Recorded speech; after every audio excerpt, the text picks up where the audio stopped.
તાલવન યાત્રા આવી. એક દિવસનો મુકામ તાલવનમાં. મધુવનથી કુમુદવન જવાના રસ્તે તાલવન આવે. આ તાલવન પ્રસિદ્ધ કથા, દાઉજીના દર્શન, સંકર્ષણ કુંડ અહીંયા છે. દાઉજી એટલા માટે અહીં બિરાજે છે કારણ કે પ્રાચીન સમયમાં એમ જ્યારે દશમસ્કંદની કથામાં આપણે જોઈએ છે તાડવન જેને કહેતા, અને ત્યાં તાડના અનેક વૃક્ષો હતા અને એના ઉપર ભરેલા ફળો, એક એક વૃક્ષ ઉપર એટલા એટલા ફળો લદેલા હોય. પણ આ વનમાં એક અસુર રહેતો અને એનું નામ ધેનુકાસુર. ખાતોય નહીં, ખાવાય નહીં દેતો. વૈષ્ણવ કરતા ઊંધી વૃત્તિ. વૈષ્ણવને શું થાય, મારા માટે ભલે ના બચે પણ આવેલા વૈષ્ણવને તો જમાડીને જ મોકલવાનું. હું ભલે ન ખાઉં પણ આવેલો વૈષ્ણવ ખાઈને જાય, પ્રસાદ લઈને જાય. અને પોતે ભૂખ્યો હોય પણ બીજાને તૃપ્ત થઈને જેને તૃપ્તિ થાય એનું નામ વૈષ્ણવ.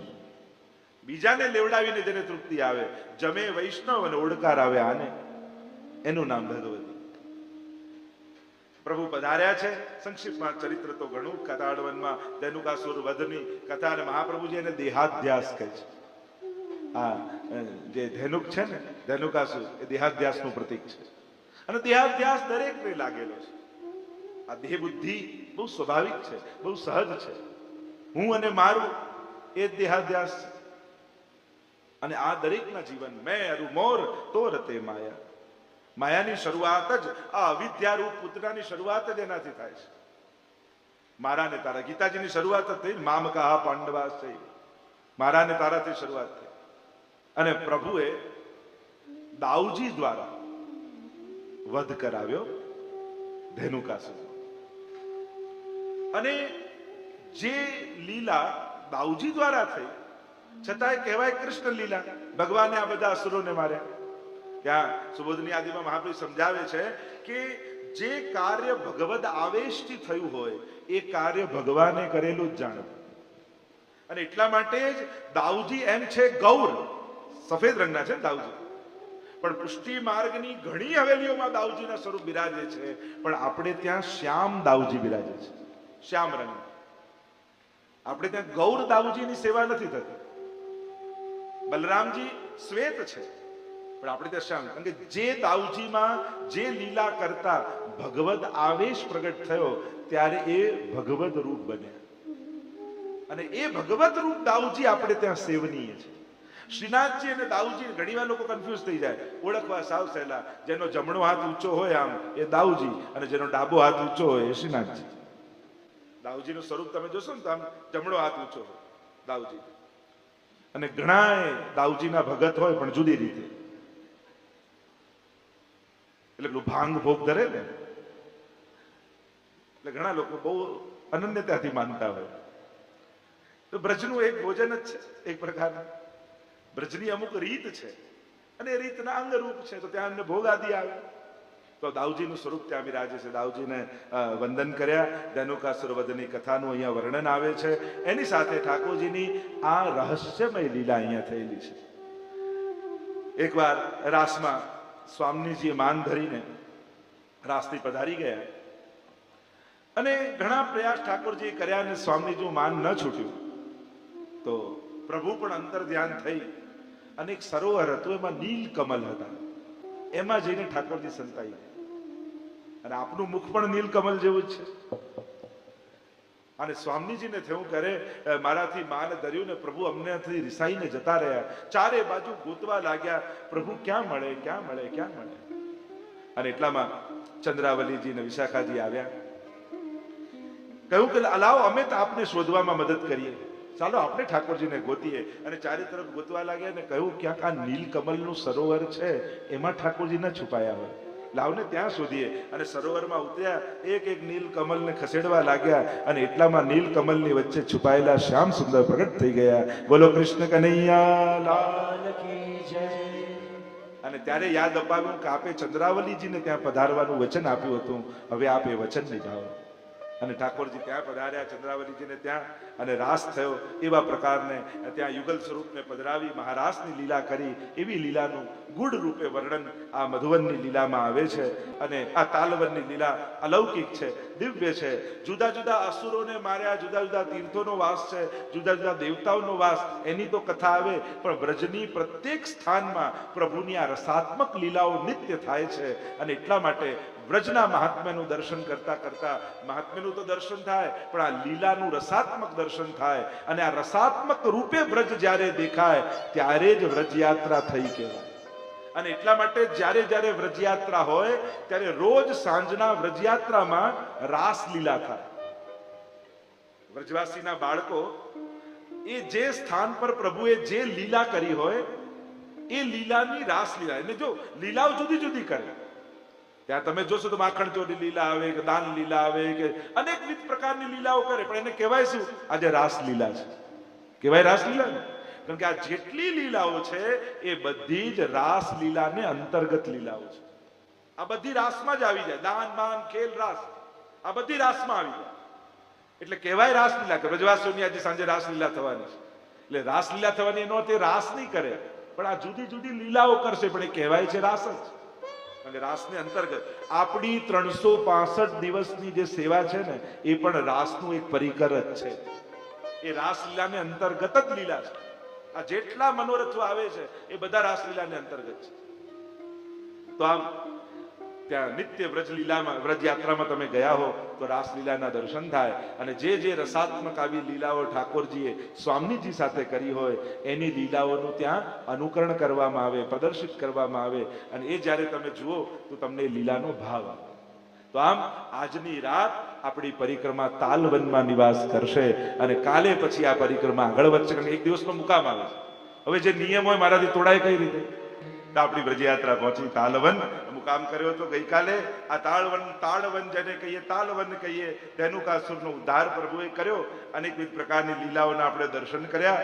ત્યાં પ્રભુએ નીલ કમલમાં છુપાઈ અને મનોરથ પૂર્ણ કર્યો ગોપીજનોનો. પરિક્રમા ત્યાંથી આપણી ચાલતી ચાલતી કુમુદવનમાં આવી. જ્યારે શાંતનુ કુંડ જઈએ ત્યારે મધ્યમાં કુમુદવન આવે. કુમુદવન પણ પ્રભુની લીલા ભૂમિ છે. ઠાકોરજીએ જ્યારે સ્વામીજી વિનંતી કરી ઠાકોરજીને કે પ્રભુ અહીંયા એક સુંદર વન આપ બનાવો, જેમાં અનેક સરોવર અહીંયા છે તો અનેક કુમુદો ખીલ્યા હોય, શ્વેત કુમુદીની ખીલી હોય, એવું કંઈક સુંદર આપ સર્જન કરો જેથી આપણે અહીંયા જલ વિહાર કરી શકીએ. અહીંયા અનેક સરોવર છે. અને ત્યારે ઠાકોરજીએ કુમુદા અને કુમુદીને પ્રગટ કર્યા. અને પ્રગટ કરી આ બંને સખીને અને આજ્ઞા કરી કે તમે સુંદર કુમુદવનની રચના કરો. અને આ બંને દરેક સરોવરમાં અનેક શ્વેત કુમુદીઓ ખીલાવી દીધી. અને બધા જ સરોવરો કુમુદીથી ભરાઈ ગયા. એવી સુંદર શોભા આ કુમુદવનની થઈ ગઈ કે જ્યારે પૂર્ણિમાનો પ્રકાશ ચંદ્રમાનો પથરાય અને આ ચંદ્રમાના શ્વેત પ્રકાશમાં બધા જ સરોવરો શ્વેત કુમુદીથી ખીલી જાય. અને ગોપીજનો એ જ શ્વેત કુમુદીના બાલાજી આદિ સિદ્ધ કરી અને પ્રભુને સ્વામીજીને ધરાવે. એની શોભા અનેક ગણી વધી ગઈ. આમ કુમુદા અને કુમુદિની આ બંને આના રક્ષક છે. બંને આ વનની રક્ષા કરે છે. વિલાસ કુંડ અથવા પદ્મકુંડ પણ આને કહેવાય છે. અહીંયા શ્રી મહાપ્રભુજીના બેઠકજી છે. શ્રી મહાપ્રભુજી અહીંયા બિરાજ્યા હતા, ભાગવતજીનું પારાયણ કર્યું. મહાપ્રભુજીને કૃષ્ણદાસ મેઘલે વિનંતી કરી કે જયરાજ, અમને આ કુમુદા અને કુમુદીના દર્શન કરાવો કે જે આ વનની રક્ષા કરે છે અને જેણે આ સુંદર અલૌકિક સૃષ્ટિનું સર્જન કર્યું છે. અને ત્યારે શ્રી મહાપ્રભુજી કૃપા કરી કુમુદા અને કુમુદીના દર્શન તો કરાવ્યા, પણ ઠાકોરજી અને સ્વામીજી અલૌકિક જલ વિહાર અહીંયાના સરોવરમાં કરી રહ્યા છે, આ કુંડોમાં કરી રહ્યા છે, એવા દર્શન પણ કૃષ્ણદાસ મેઘનાદીને કરાવ્યા. જો આપણે ત્યાં એટલે જ તો ક્રમ છે, આચાર્યોની સાથે વ્રજમાં જતા હોય છે. એનો મૂળ ભાવ એ કે જ્યારે મહાપ્રભુજી પધારે છે ત્યારે વ્રજ પોતાના મૂળ આધિદૈવિક લીલા સાથે પ્રગટ થઈ જાય છે. આપણે ત્યાં એટલે જે ભાવના કે જ્યારે પણ તીર્થમાં જઈએ તો ગુરુજનો સાથે જઈએ. એટલે એ આપણને સમજાવે ને માર્ગદર્શન આપે એ જેટલું કારણ નથી હોતું, પણ એવા શાસ્ત્રો એવી આજ્ઞા કરે છે કે જ્યારે આચાર્યો અને મહાપુરુષો તીર્થમાં પધારે છે ત્યારે તીર્થના દેવતાઓ પ્રગટ રૂપે એ તીર્થમાં આવીને બિરાજમાન થઈ જાય છે. અને એટલા માટે વ્રજમાં પણ જ્યારે જઈએ ત્યારે એની ભાવના એવો હોય કે વલ્લભ કુલે જે લીલી પરિક્રમા ઉપાડી હોય એમાં જતા હોય છે. કારણ કે જ્યારે વલ્લભ બિરાજતા હોય, પધારતા હોય, એમના ઠાકોરજી સાથે બિરાજતા હોય અને ઠાકોરજી વ્રજમાં પધારે એટલે વ્રજના દરેક સ્થાનો અને એમાં ગૂઢ રૂપે રહેલા આ લીલા પરિકરો, જે ગોપીજનો ગોપજનો જેમાં ગૂઢ રૂપે લીલા ચાલી રહી છે, ભૌતિક નેત્રોથી દેખાતી નથી, એ બધી જ લીલાઓ પ્રગટ થઈને થવા લાગે. કારણ કે આજે ઠાકોરજી વ્રજમાં પધાર્યા છે. વલ્લભકુલ અને એમના માથે બિરાજતા પ્રભુ જ્યારે વ્રજમાં પધારતા હોય અને એમની સાથે જવાનો આ ભાવ આપણે ત્યાં બતાવ્યો છે કે બધું પ્રગટ રૂપે સ્વીકૃત થાય. ત્યારે મહાપ્રભુજી પણ પોતે સ્વીકાર કરે છે. ત્યારે કુંડમાં આવી જે જે લીલા ઠાકોરજી એ કુંડ એ સરોવરમાં કરી હોય અને જ્યારે તમે એમાં સ્નાન કરો છો ત્યારે એ રસનો અનુભવ એ ત્યાં થાય છે. એવો ભાવ આપણે ત્યાં છે. તો આમ કૃષ્ણદાસ મેઘનાદીને દર્શન કરાવ્યા છે. આ કુમુદવન, અહીંયા પ્રભુ ગાયો ચરાવવા પધારતા એની પણ એક કથા છે. સાથે સાથે અહીંયા દુર્ગા દેવીનું પૂજન મંદિર છે. કારણ કે ઇન્દ્રમાન ભંગ થયો ત્યારે વીજળી રૂપે દુર્ગા દેવી ત્યાં પ્રગટ થવાના હતા અને ઠાકોરજી પાસે આવ્યા અને વિનંતી કરી કે પ્રભુ આપ ઇન્દ્રના માનનું ભંગ કરશો અને ત્યારે એ વર્ષા કરાવશે ત્યારે મારે વીજળી રૂપે ત્યાં આવવું પડશે, આપને શ્રમ કરાવીશ એટલે હું પહેલેથી ક્ષમા માંગવા આવી છું. ઠાકોરજી એમને આશીર્વાદ આપ્યા કે હું તમને આશીર્વાદ આપું છું, તમે દુર્ગા રૂપે અહીંયા વ્રજમાં સદાય પૂજાતા રહેશો અને જે તમારું આરાધન કરી મારા દર્શનની વાંચના યા યાચના આપની પાસે કરશે તો આપના આશીર્વાદથી એને મારા દર્શન વ્રજમાં થશે. અને એટલા માટે વ્રજમાં જેટલા દેવી દેવતાઓના મંદિર આવે છે એ બધા જ ભક્ત રૂપે ત્યાં પધારે છે અને એ મંદિરોમાં જઈ દરેક વખતે વૈષ્ણવ એક જ વસ્તુ યાચના કરવી કે આપને જે સૌભાગ્ય વ્રજવાસ કરવાનું મળ્યું છે અમને એવા આશીર્વાદ આપો કે અમારો પણ અખંડ વ્રજવાસ થાય. દરેક દેવતાઓ પાસે જઈ વ્રજમાં એક જ વસ્તુ માંગો કે આપને જે સુખ મળ્યું વ્રજવાસનું, ભગવદ લીલા દર્શનનું, એવું સુખ અમને મળે. અને આ રીતે યાચના અને વાંચના કરાતી હોય છે. તો આમ દુર્ગા દેવીનું મંદિર ત્યાં બિરાજે છે અને પ્રસિદ્ધ કુમુદવન અને બધા સ્થાનો રાસના તો સ્થાન છે જ, અલૌકિક રસમય લીલાના તો સ્થાન છે, પણ કુમુદવનમાં છાક લીલાનું વર્ણન આવે છે કે અહીંયા પ્રભુએ છાક લીલા પણ કરી છે. પ્રભુએ જ્યારે બધા સખાઓને આજ્ઞા કરી કે કલ સબ अपने घर घर से सामग्री लेकर आइयो, कल मैं सबके घर की छाक आरूंगा. અને બધા સખાઓ તો પ્રસન્ન થઈ ગયા, દોડતા જઈને માતાને કહ્યું મૈયા લાલા ને કૃપા કી, લાलन ने कृपा की है और कहा है कि कल अपने घर की छाक आरोगे. ગોપીઓ તો પ્રસન્ન થઈ ગઈ. અમારા મનમાં તો ઘણા સમયથી મનોરથ હતો કે અમારા ઘરની ઠાકોરજીને સામગ્રી આરોગાવી. બધાએ સુંદર સુંદર સામગ્રી બનાવી અને ટોકરી બાંધી દીધી. સખાઓને લઈને પ્રભુ પધાર્યા છે કુમુદબન. બહુત દિનન હમ બસે કુમુદબન, કૃષ્ણ તિહારે સાથ ऐसो स्वाद कबहु न चाक्यो, सुन गोकुल के नाथ मीठो मदन गोपाल. સખાઓ સાથે પ્રભુ આવ્યા છે. કુમુદવનમાં ગોઠવાઈ ગયા, કુંડાળું કર્યું, વચમાં ઠાકોરજી બિરાજ્યા. બધા પોતપોતાની ટોકરી ખોલવા લાગ્યા. લે લાલન મેરી મૈયા પેડા બડે સુંદર બનાવે યાર, અરે લાલન मेरी भैया बर्फी बड़ी सुंदर बनावे. प्रभु बधाना आरोगता जाए અને પ્રસન્ન થતા જાય. हाँ लाला तेरी मैया तो बड़ी चतुर है, बड़ी सुंदर सामग्री बनावे, सबके आरोग रहे हैं. એટલામાં એક ગરીબ બ્રાહ્મણનો દીકરો મધુમંગલ દૂરથી જુએ, અરે મારી પાસે તો કાંઈ નથી. દોડતો દોડતો પાછો ઘરે ગયો. મૈયા મૈયા મૈયા કરતો કરતો ઘરે આવ્યો. પૂછા કહા હે બેટા, તું તો લાलन के साथ वन में गया था, यहाँ कैसे वापस आ गया? અરે મૈયા ઠાકોરજી બધાની સામગ્રી આરોગી રહ્યા છે અને મને પણ ઈચ્છા છે કે આપણા ઘરની પણ સામગ્રી કઈ આરોગો. ગોપીનું હૈયું ભરાઈ આવ્યું. બેટા આપણે ગરીબ બ્રાહ્મણ, આપણે ત્યાં તો કાંઈ નથી. અરે કંઈક તો હશે ને માં. અરે કહ્યું ને બેટા, ડબ્બા ઊંધા કરીને બતાવે તો કાંઈ નથી. અરે મૈયા મારા મનમાં મનોરથ આવ્યો છે, કંઈક તો હશે. અને યાદ આવ્યું કે પરમ દિવસની ખાટી છાછ પડી છે, ચાલશે? હા મૈયા ચાલશે. મોટું કુલ્લડ લીધું, વઘાર કરી દીધો છાસને અને કહ્યું કે લાલા બહુ ખાટી છે, આગ્રહ ન કરતો લાલનને પીવડાવવા. અને તો પ્રસન્ન થઈ ગયો. મધુમંગલ કટોરો લઈને દોડતો દોડતો દોડતો કુમુદવનમાં આવ્યો અને ઠાકોરજી કોઈના પેડા, કોઈની બરફી, કોઈની જલેબી આરોગી રહ્યા. થયું કે આવી ખાટી છાસ આપીશ તો પ્રભુ હાંસી કરશે કે લઈને આવ્યો તો આવી ખાટી છાસ. ના ના, પ્રભુને ના આપે. પણ મારા હાથમાં જોશે તો માનશે ખરા. શું કરું? લાવ હું જ પી જાઉં. અને આમ વિચાર કરીને કુલ્લો મધુમંગલે મુખમાં લગાડ્યો અને પ્રભુ જોઈ ગયા મધુમંગલ ઉભો રે. ભાગ્યા પ્રભુ. પેલો ગભરાયો કે પ્રભુ ચાખી ન લે. કુલ્લડ મોટું ને મોઢું નાનું, ઉલેડી દીધું. એક ધાર નીકળી હોઠ પાસે. થોડીમાંથી આવીને બિંદુ પડવા લાગ્યા. ઠાકોરજી દોડતા આવ્યા ને ખોબો મૂક્યો અને મધુમંગલની એઠી છાસ પીતા પીતા પ્રભુ બોલ્યા, એસો સ્વાદ કબહુ ન ચાખ્યો સુન ગોકુલ કી નાથ. અરે આવી મીઠી છાસ તો ક્યારે નથી પીધી. મીઠો મદન ગોપાલ. ઠાકોરજી ખૂબ પ્રશંસા કરવા લાગ્યા. બડી મીઠી છાસ. સખાએ દौड़ते हुए आए, कहने लगे लालन हमको चखाओ, अकेले अकेले पी जाओगे. आने पात बनाए दोना दिए सबन को बाण. બધાને આપી ઠાકોરજી થોડે થોડી છાસ. એટલામાં પાછળ રહી ગયેલા સખાઓ બીજા આવ્યા. અરે બધાએ પીધી ને અમે તો રહી ગયા. કઈ પણ કર લાલન, અમને ચખાડ. અરે લાલન કે બધી ખતમ થઈ ગઈ. એ અમે ન જાણીએ, તે આમને આપી તો અમને ચખાડવું પડશે. પ્રભુને તો હવે લાવી ક્યાંથી? અને યાદ આવ્યું, જીન નહીં પાયો સુનો રે ભૈયા, મેરી હથેરી ચાટ આજ દધી મીઠો મધુ. આ કમુદ બનો. જ્યાં ઠાકોરજી આ છાક લીલા કરે. નિત્ય આપણે પણ ઠાકોરજીની સન્મુખ આ પદાથી ગાતા હોઈએ, પણ એ લીલા જે સ્થળમાં થઈ હોય એ ભૂમિ પણ ધન્ય છે. આપણે ત્યાં સર્વોત્તમ સ્તોત્રમાં નામ આવે છે ભૂમિ ભાગ્યમ, કે જ્યાં જ્યાં મહાપ્રભુજીએ ચરણ પધરાવ્યા, ભાગવતજીના પારાયણ કર્યા, એ ભૂમિનું સૌભાગ્ય છે. ભાગ્યશાળી છે ભૂમિ જેમાં શ્રી વલ્લભના ચરણારવિંદ પડ્યા. અંગ બંગ કલિંગ કૈકટ મગધ માર ઉસુર સિંધ, તે તામસના અઘર્યા પદરા પ્રતાપ પદરજ ગંધ.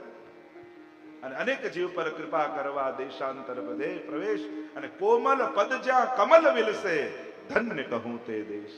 વલ્લભાખ્યાન ગોપાલદાસજી કહે છે, કોમલ પદ જ્યાં કમલ વિલસે, ધન્ય કહું તે દેશ.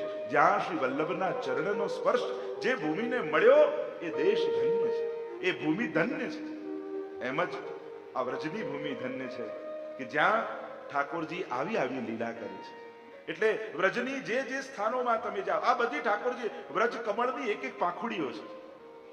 56 પાંખુડીઓ જે છે આ બધા જ વ્રજના સ્થળો છે જ્યાં ઠાકોરજી આવી દિવ્ય લીલા કરી છે. એટલે જ્યારે પણ યાત્રામાં તમે જાઓ અને આ ભૂમિમાં જાઓ ત્યારે એ ભૂમિની લીલાનું ચિંતન કરવું, એ લીલાને અનુકૂળ ત્યાંના જે પદગાન હોય અષ્ટસખાની વાણીના, એના ચિંતન કરીને ગાન કરવા.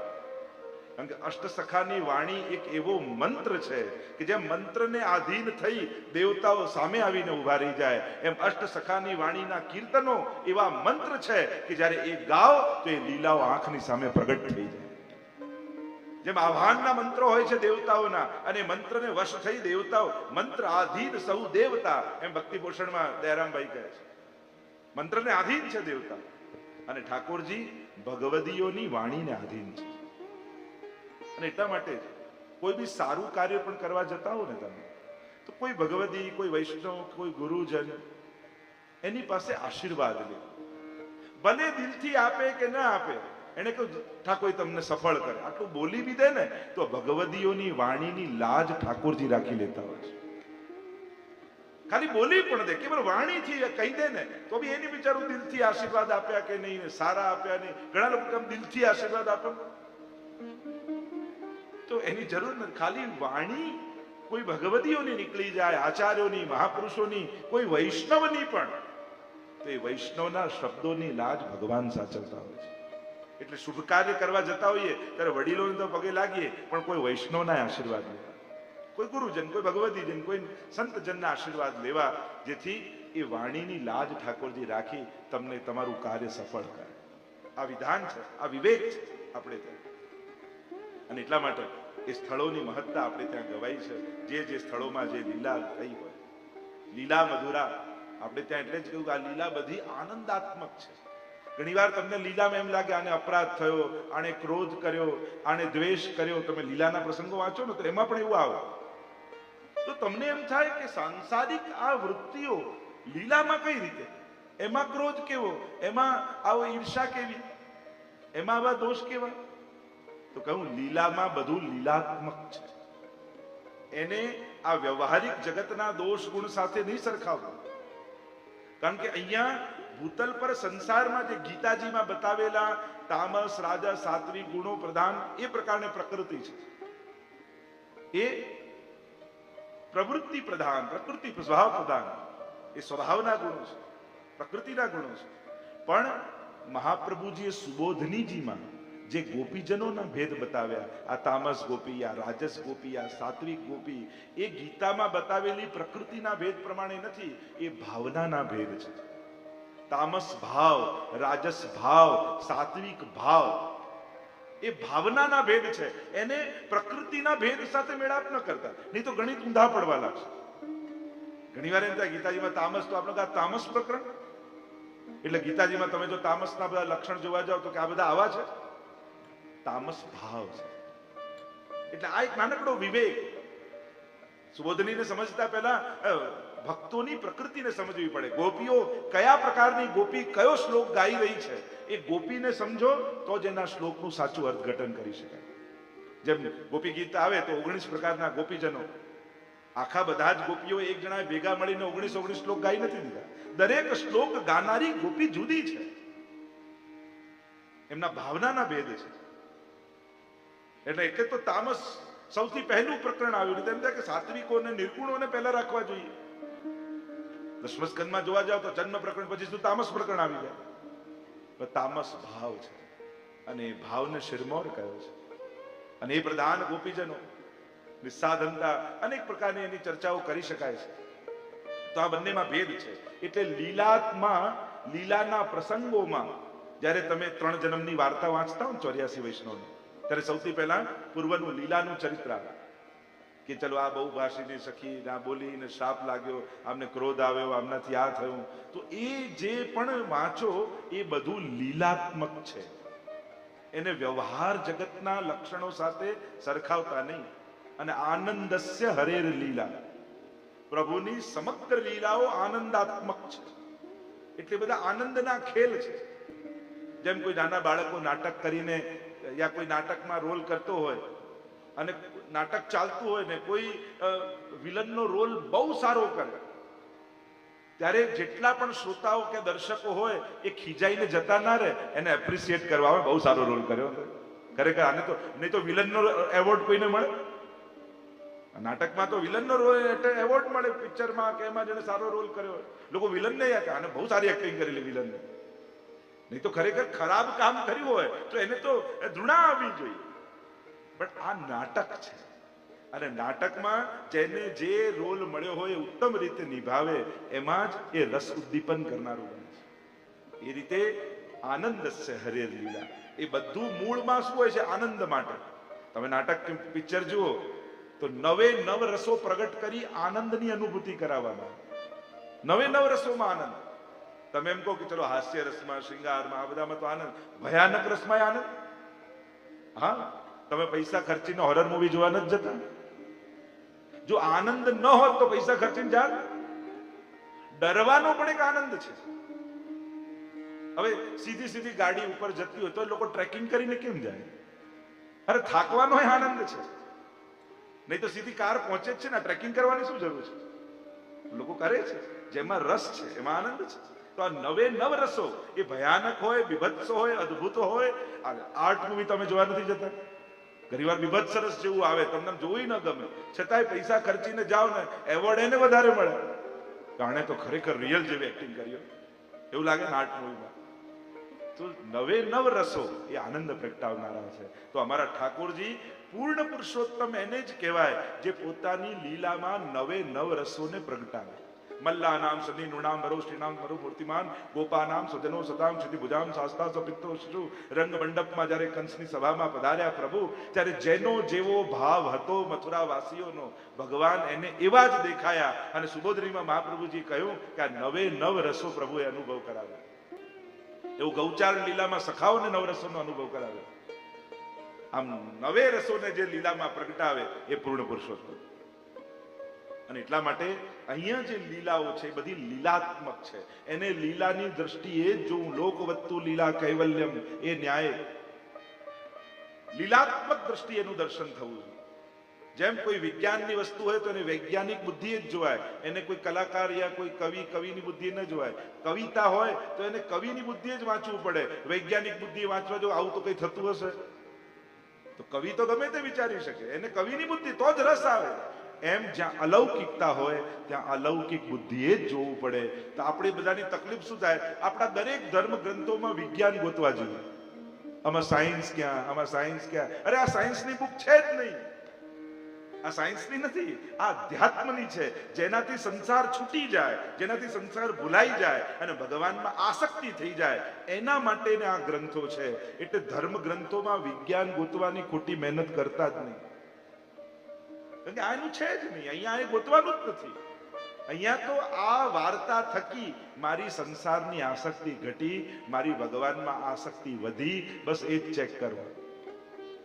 પણ આ વાર્તા કેટલી સાચી, થયું હશે કે નહીં, લાવ ચેક કરવા જાવ, શું એનો કાળ, શું આ ઇતિહાસના ગ્રંથો નથી, આધ્યાત્મિક ગ્રંથો છે. અને આધ્યાત્મિક વાતને આધ્યાત્મિક બુદ્ધિએ જોશો તો જ હૃદયમાં અધ્યાત્મ પ્રગટ થશે.